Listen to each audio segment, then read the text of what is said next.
So, okay guys, ito another day, another vlog tayo. So yan, kita nyo naman, Daddy Jepoy nyo, halos magulo na yung stock niya ng chichiryas at konti na lang. So yan, dali-dali ko nang sinuot yung ating mahiwagang sombrero para hindi maging abala yung kanyang mahabang buhok. Bakit kasi hindi ka papagupit naman, Daddy Jepoy? Sige, papagupit din yan pag nagka-time. Busy lang tayo ngayon. So yan guys, kita nyo naman, tuloy-tuloy lang tayo. Kaya inaayos ko yung mga yan guys kahit meron pa para maging visible sa mga customer natin guys. Yan, konting tip lang para madali nilang makita kung ano man yung gusto nilang bilhin. Hindi ba? Lahat ng ah, pag magandang tignan yung natin na tindahan, nakakaakit din ng yan, customer guys. Di ba mga kasari? Kaway-kaway sa mga kasari kong ganito ring magtrabaho na tuloy-tuloy lang na kahit habang nagtitinda, nag-aayos ng stock nila. So yan guys, kita nyo naman Daddy Jepo nyo, ang saya-saya, pakanta-kanta pa. And by the way guys, yun na nga, ito, mabibigyan ko na rin ng time yung mga gustong magpa-shoutout. So shoutout pala kay Kambal, kay Jing Partly Reyes ng Gugo Bataan. At pinapa-shoutout niya rin pala yung mga dating katrabaho ko dyan sa CPF Samal yan. Hello guys, kumusta na kayo? Sana lagi nyong napapanood tong mga vlog ko.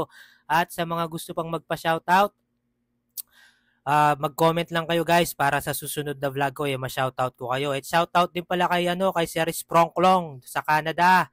Ingat po kayo lagi diyan. Thank you sa pagsubaybay kahit nasa kabilang bansa kayo ng mundo. Ingat po lagi and God bless you po. At yun na nga guys, kita nyo naman tapos na tayo. At ayan guys, may umorder pala ng 5 kilong bigas sa atin. Dahil special naman to, yan, dineliver ko na sa kanila. Actually, sa kabilang lang naman yan, village. Yan, sabi ko kay ma'am, yan. Ihatid ko na at sama ko siya sa vlog. Thank you po. Actually, yung anak po nun suki ko sa service. At ayun, ligo muna tayo. Whoop! Yun, may pa-transition Daddy Jepo nyo. Bilis lang, di ba? Segundo lang yata. And after nun, ito, rinedy ko na nga yung sasakyan kasi si mami naman yung sikasuhin natin. Ito, sunduin ko na siya guys after niya sa work. At ayan na si misis ko. Mukhang haggard na naman pero pagkita niya, yun, parang nagulat siya, nakakita ng multo. At eto nga pala guys, yan. Eto na yung dinner namin guys kasi nga yung mga bata request nila at may nag-sponsor sa amin, yung kapatid ko. Yan.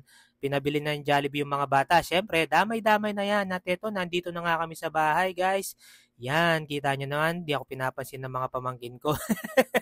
At eto guys, siyempre, ano pa bang gagawin natin?